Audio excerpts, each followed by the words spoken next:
Okay, so welcome back guys to a brand new Palworld video. Now today we are going to be doing something that I do for ARC videos every single year, but I'm going to be doing it for Palworld, which is what's coming to Palworld in 2024. This, at the moment, we don't have all the confirmed months, so it's going to be a little bit harder to do, but we're just going to be sort of going in line from what Palworld have said and when things are releasing, everything like that. And what we know so far, going through the months from January to December. Now, I hope you guys do enjoy today's video. If you are new around here, make sure to subscribe because I bring you guys daily Palworld and ARC updates, gameplay, all of that stuff. So if this is your go-to place, it could be the new one for you. Make sure to leave a like and let's get in with today's video. If you also want to get yourself a Palworld server, the link will be in the description down below. You can now rent them from Nitrado. Anyway, so let's start off with the end of January. Now normally I do this at the end of December for ARC, but because we found out things a little bit later on and we didn't even know Palworld was really going to be that much of a massive thing until recently. So it's gone crazy. They did just hit their 2 million concurrent players today, which is just crazy numbers. They've still got to hit 1.3 more million to beat Counter-Strike. Can they do to beat PUBG? Sorry, PUBG. Can they do it? That'll be interesting.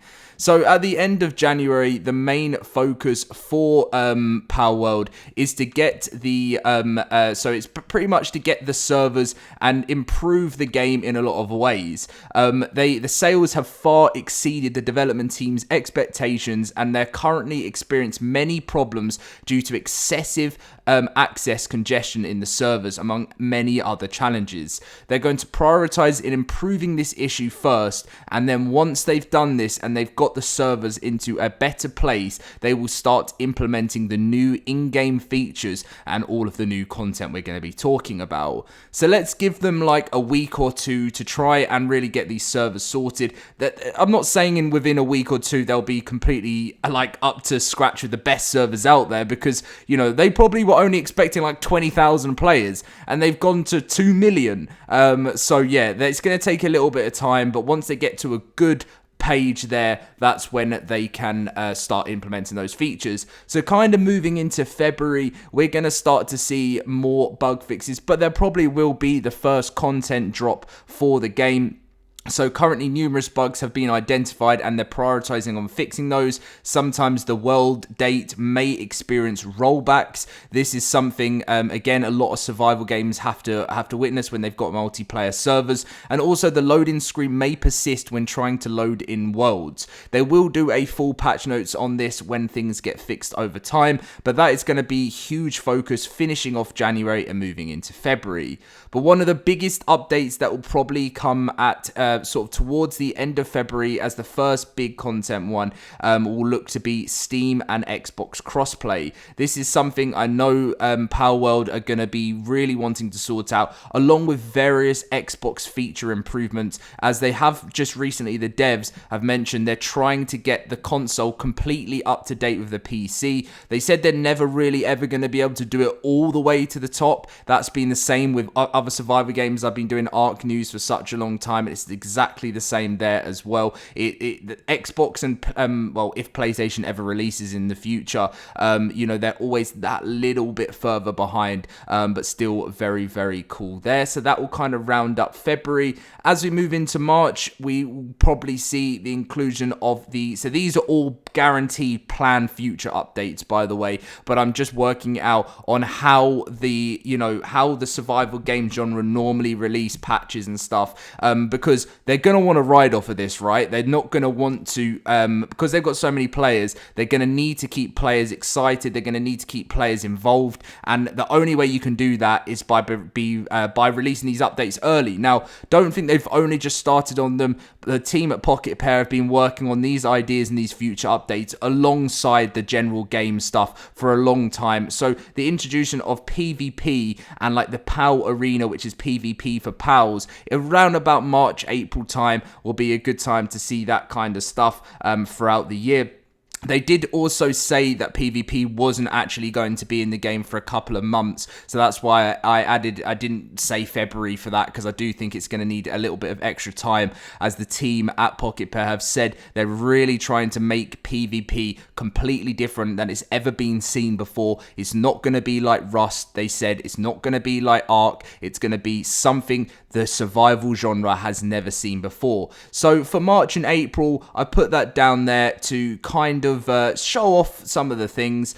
Something they may do around this time as well is the server transfers and migrations. Now this could be one of them, actually one of the earliest ones, just because at the moment, if you want to move your characters to another server, you can't. You have to start a complete fresh, which is one of the things that I think is very important to get sorted out, because on Ark, if I'm reflecting into that, because they're quite similar games in their own way, you can do obviously server transfers, transfer your characters to different maps, bring your dinos over to different maps, and that's pretty much what people are looking to do, be able to transfer through the portals, the different maps, the different pals that you have, your character level, all of that stuff should be done quite early within the game. So as we move even further into the game, the raid bosses are coming, and it's end game content. So this is something that Ark also did a long time ago, which is when they first released in early access. It took them a long time to start implementing their in-game content.